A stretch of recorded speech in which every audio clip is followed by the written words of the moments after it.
ஸ்டாலினும் விஜயும் ஒரே குட்டையில் ஊறியவர்கள். ஆட்சி மாறினாலும் காட்சி மாறவில்லை.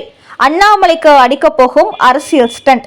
திமுகவால் விஜய்க்கு வரப்போகும் ஆபத்து. ஆளுநர் சட்டசபைக்கு வரும்போது நடக்கப் போகும் பரபரப்பு சம்பவம். வணக்கம் நண்பர்களே. மீண்டும் பாஜகவின் மாநில தலைவராக தமிழக அரசியல் களத்தில் கம்பு சுத்த தயாராகி வருகிறார் அண்ணாமலை. இந்நிலையில் இந்த முறை அவர் எப்படிப்பட்ட அரசியலை முன்னெடுக்க போகிறார் என்பது குறித்து டெல்லி பாஜக அவருக்கு ஒரு புதிய அசைன்மென்ட் கொடுத்திருப்பதாக தற்போது கமலாலயத்தில் ஒரு தகவல் வெளியாகியுள்ளது. அது என்னவென்றால், தமிழ்நாட்டில் அரசியல் மற்றும் ஆட்சி மாற்றம் கொண்டு வரப்போவதாக சொல்லி திமுகவின் அதே அரசியலை ஆட்சியையும் செய்து வருகிறார் விஜய். அதனால் இதை தமிழக மக்கள் மத்தியில் தோலுரிக்குமாறு அண்ணாமலைக்கு உத்தரவு போடப்பட்டுள்ளது. அதனால் விஜய் தன்னிச்சையாக எந்த முடிவுகளையும் எடுக்காமல் திமுக எடுத்த அதே முடிவுகளை தானும் செயல்படுத்தி வருவதால் இது குறித்து தமிழக மக்களிடையே அண்ணாமலை தீவிர பிரச்சாரத்தில் ஈடுபட போகிறாராம். திமுக செய்த ஆட்சி பிடிக்காமல் தான் ஒரு புதிய கட்சியை ஆட்சிக்கு கொண்டு வர அனைவரும் ஓட்டு போட்டீர்கள். ஆனால் இப்போது பார்த்தால் திமுக செய்த அதே செயல்பாட்டை தான் விஜயும் செய்து வருகிறார். அந்த வகையில் தமிழ்நாட்டில் ஆட்சிதான் மாறி இருக்கிறதே தவிர காட்சிகள் மாறவில்லை. இப்படிப்பட்ட விஜயினால் எப்படி தமிழகத்தில் மாற்றத்தை கொண்டு வர முடியும்? திமுக செய்த அதே ஊழல் தான் மீண்டும் தமிழ்நாட்டில் நடைபெற போகிறது.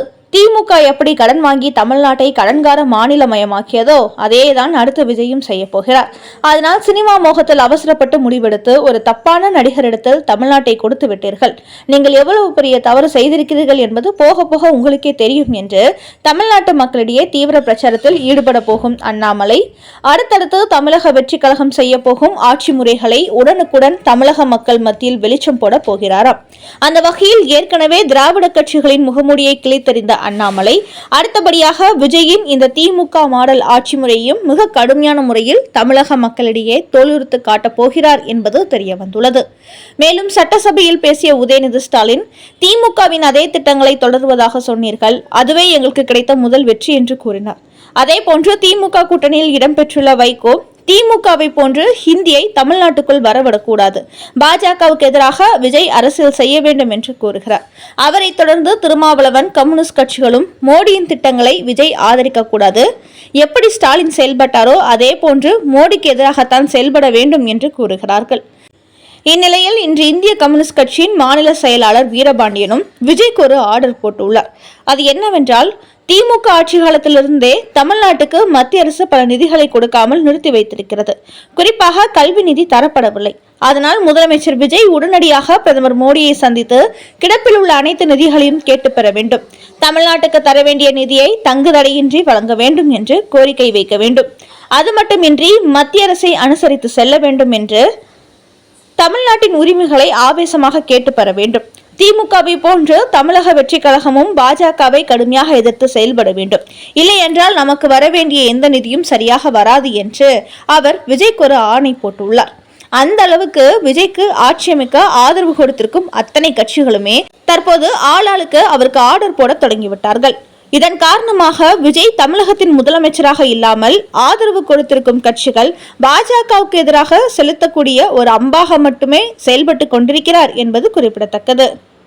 இதை பார்த்து அப்படி என்றால் விஜய்க்கு என்று தனிப்பட்ட முறையில் எந்த ஒரு கொள்கை கோட்பாடுகளும் கிடையாதா என்று பலரும் கேள்வி எழுப்ப தொடங்கிவிட்டார்கள். அதோடு தமிழக வெற்றி கழகம் ஆட்சிக்கு வந்ததுமே திமுக அரசு கஜானாவை காலி பண்ணிவிட்டதாக கூறினார்கள். அப்போது மு.க. ஸ்டாலின் தலையிட்டு, மனம் இருந்தால் மார்க்கம் உண்டு, முந்தைய ஆட்சியை குறை சொல்ல வேண்டும் என்பதற்காக கஜானா காலியாக இருப்பதாக தமிழக வெற்றி கழகம் கூற வேண்டாம் என்று கேட்டுக்கொண்டார். அப்போது விஜய் திமுக ஆட்சி குறித்து வெள்ளை அறிக்கை வெளியிடப்படும் என்று சொல்லி திமுகவுக்கு ஒரு அதிர்ச்சி மட்டுமே கொடுத்தார். வெள்ளை அறிக்கை வெளியிடுவாரா மாட்டாரா என்பதை பொறுத்திருந்துதான் பார்க்க வேண்டும். அடுத்த செய்தி, தமிழ்தாய் வாழ்த்து விவகாரம். ஆளுநர் சட்டசபைக்கு வரும்போது சலசலப்பு ஏற்படுமா? கலவரத்தில் தாவேகா. புதிய பட்ஜெட் தாக்கல் செய்வதற்காக விஜய் அரசு தயாராகி வருகிறது. கடந்த திமுக ஆட்சியில் ஆளுநராக RN ரவி இருந்தபோது தமிழக அரசு கொடுக்கும் முறையை அப்படியே படிக்காமல் பல திருத்தங்கள் செய்து படித்து சர்ச்சைகளை ஏற்படுத்தினார். இந்த நிலையில் தற்போது தமிழகத்தின் பொறுப்பு கவர்னராக இருக்கும் அர்லேக்கர் தவேக அரசு கொடுக்கும் முறையை அப்படியே வாசிப்பாரா இல்லை RN ரவியின் பாணியை பின்பற்றுவாரா என்ற பரபரப்பு நிலவிக் கொண்டிருக்கிறது. இன்னொரு பக்கம் விஜய் பதவியேற்பு விழாவில் வந்தே மாதரம் தேசிய கீதம் இசைக்கப்பட்ட பிறகுதான் தமிழ்தாய் வாழ்த்து பாடப்பட்டது. இதை திமுக மட்டுமின்றி அதன் கூட்டணியில் உள்ள அனைத்து கட்சிகளுமே சர்ச்சையாக்கிறார்கள். அதையடுத்து தமிழக வெற்றி கழகத்தை சேர்ந்த ஆதவ் அர்ஜுனா இனிமேல் நடக்கும் அரசு நிகழ்ச்சிகளில் தமிழ்தாய் வாழ்த்துதான் முதலில் பாடப்படும் என்று சொல்லி அந்த சர்ச்சைக்கு ஒரு முற்றுப்புள்ளி வைத்தார். இந்த நிலையில்தான் தனது பதவியேற்பு விழாவில் வந்தே மாதரம் தேசிய கீதம் பாடிய பிறகு தமிழ்தாய் வாழ்த்து பாட வைத்தோம். ஆனால் தற்போது முதல் பட்ஜெட் தாக்கல் உரையின் போது அதில் திருத்தம் செய்து தமிழ்தாய் வாழ்த்தை முதலில் பாடினால் தமிழக ஆளுநர் அர்லேக்கர் RN ரவியை போன்று வெளிநடப்பு செய்து சலசலப்பை ஏற்படுத்தி விடுவாரோ என்று கலவரத்தில் உள்ளார் விஜய். இதன் காரணமாக இந்த விவகாரத்தில் முதலில் தமிழ்தாய் வாழ்த்து இசைத்தால் ஆளுநரின் மனநிலை எப்படி இருக்குமோ என்று தவேகாவை சார்ந்தவர்கள் ஆளுநர் மாளிகை வட்டார அதிகாரிகளை கேட்டுக்கொண்டு வருவதோடு ஒருவேளை முதலில் வந்தே மாதரம் தேசிய கீதம் பாடாமல் அந்த முறை நாம் மாற்றி தமிழ்தாய் வாழ்த்து பாடலை பாட வைத்தால் இவரும் RN ரவியை போன்று வெளிநடப்பு செய்து முதல் கூட்டத்தொடரிலேயே சர்ச்சையை ஏற்படுத்தி விடுவாரோ என்றும் விஜய் வட்டாரம் பீதியில் இருப்பதாகவும் கூறுகிறார்கள். அடுத்த செய்தி, உதயநிதிக்கு நல்ல புத்தி கொடுக்க வேண்டும், தோப்பு கர்ணம் போட்ட அர்ஜுன் சம்பத். சட்டசபையில் சனாதனம் ஒழிக்கப்பட வேண்டும் என்று பேசிய உதயநிதிக்கு எதிராக பாஜக மற்றும் இந்துத்துவ அமைப்புகள் கடுமையான கண்டனங்களை பதிவு செய்து வருகிறார்கள். இந்த நிலையில் இந்து மக்கள் கட்சியை சார்ந்த அர்ஜுன் சம்பத் கோவை புளியகுளத்தில் உள்ள முந்தி விநாயகர் கோவிலில் உதயநிதிக்கு நல்ல புத்தி கொடுக்க வேண்டும் என்று தோப்பு கர்ணம் போட்டு பிரார்த்தனை செய்திருக்கிறார். அதையடுத்து அவர் மீடியாக்களை சந்தித்த போது கருணாநிதி MK ஸ்டாலினை தொடர்ந்து உதயநிதியும் இந்து எதிர்ப்பு அரசியல் செய்கிறார். ஆனால் இதே திமுகவை தொடங்கிய அண்ணாதுரை சனாதனத்தை பின்பற்றினார். MK ஸ்டாலின் மனைவி துர்கா ஸ்டாலினும் சனாதனத்தை பின்பற்றுகிறார். சனாதனம் என்பது கீழ் ஜாதி மேல் ஜாதி என பிரித்தாலும் முயற்சி என்கிறார் உதயநிதி. ஆனால் சனாதனம் ஜாதி மதங்களுக்கு அப்பாற்பட்டது.